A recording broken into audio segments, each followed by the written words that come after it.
to Andy's Garage. I'm Andy Phillips. Today I'm going to show you how to charge the AC system in a Kia Rio.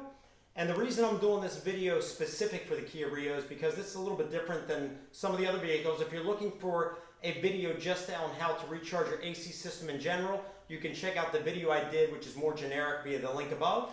But let's go ahead and get started with this one. To complete this, the only components that you need is what I have here. You're going to need a can of the synthetic R-134A refrigerant, and also with the connecting hose and gauge so you can see the levels. If you already have that and you just need the can, you can get replacement cans of this R-134A. Here's a cheap one here I picked up at Walmart. It's only $4 and some change. I'll put the price along the bottom. If you do need the whole kit here, I believe this was around 30 or 40 bucks. I'll put the price along the bottom. I picked this up at Autozone, but you can get these at different car parts stores. You can get them at Walmart as well. Last but not least, you're also going to need some safety glasses, because even though it is a low pressure that can still come flying off, you want to make sure your eyes are protected. So once you have all these pieces here, we're ready to get started.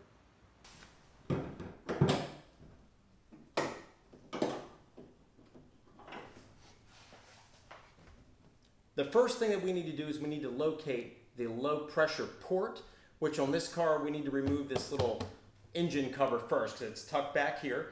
You also have your high-end port, which is here in the front towards the radiator. That's usually a bigger valve, usually around a 16 millimeter. You don't want to connect to that one. We're looking for the low-end one, which is usually towards the back near the evaporator or the accumulator and the compressor. That's usually a 13 millimeter port. So let's go ahead and pop this off and I'll show you where that's located.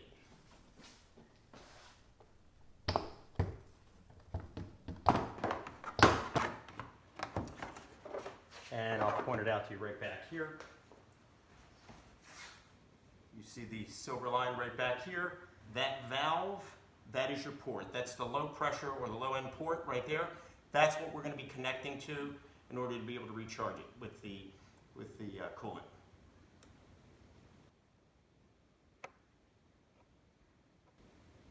And as opposed to the low pressure port, if you come forward here towards the radiator, and you'll see another valve located right down there. That is actually your high-end port. That one you do not want to go into, and even if you attempted to, the connector on the hose would not even connect to that. That's a larger, I believe that's a 16 millimeter as opposed to a 13. If you're starting off with a new can that you purchased like I am here, you have this safety tab. You're going to want to unscrew this first so we can get rid of that tab. Screw that off. Because once you get this off, then we'll remove this, unscrew it, and then here's your port right there, and that little point needs to go through and break that. So then we're going to go ahead and screw this on so we can puncture that, and you'll hear it connect. Screw it on.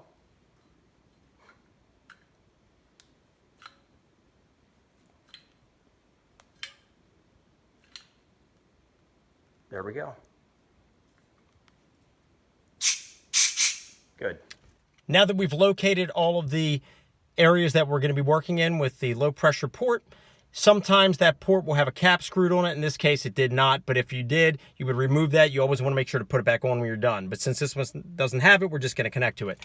Next thing that we're going to do now is we're going to go ahead and start the vehicle. We're going to start it up, then we're going to put the fan on maximum. We're going to put the cold all the way to the maximum cold, and we're going to make sure that we put the AC on recirculating. So once we have all that set up on max, then we can head back around, connect the valve, and start filling the refrigerant.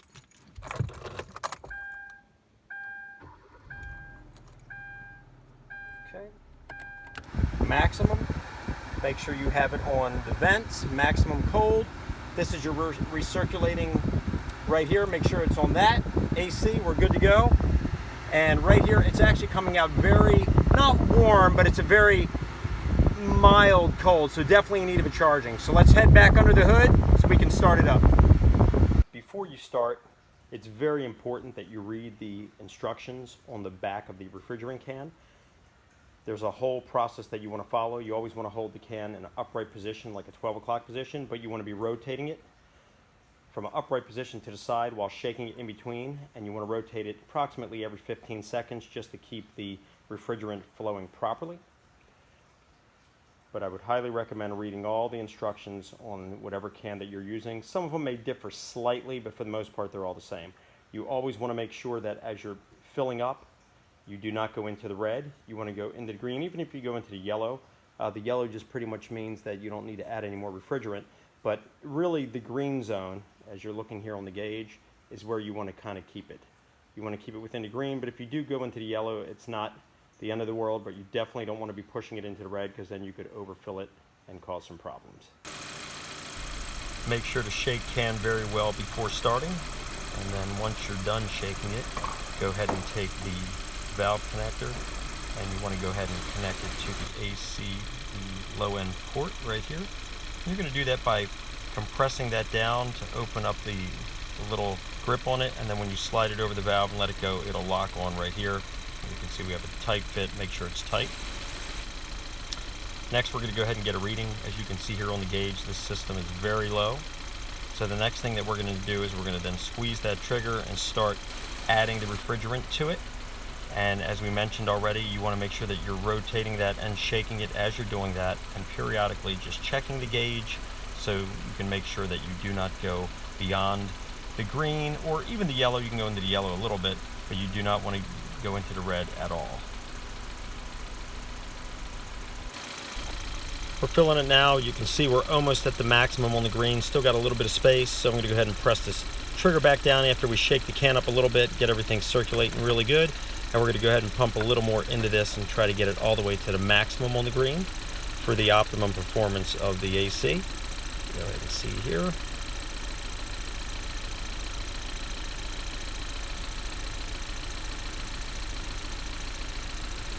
And we're almost there. Press a little bit longer, add a little bit more to it, and we're good.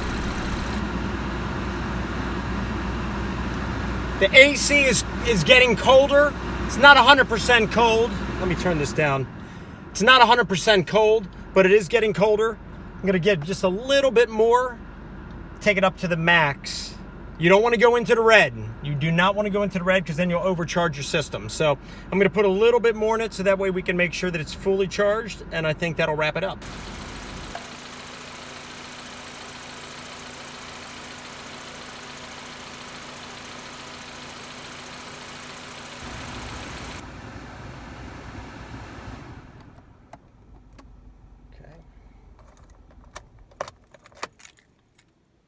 All right, shutting everything down. I think we're ready to wrap this up. Everything is good to go. Everything is working good. We're going to go ahead and put this engine cover back on. And it just clips on. There's a couple little knobs that it connects onto, so you just want to line that up.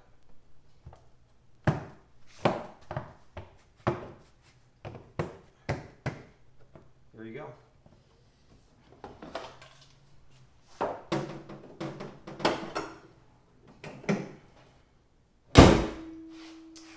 Okay, well that pretty much wraps up this video on how to recharge the AC system on a Kia Rio.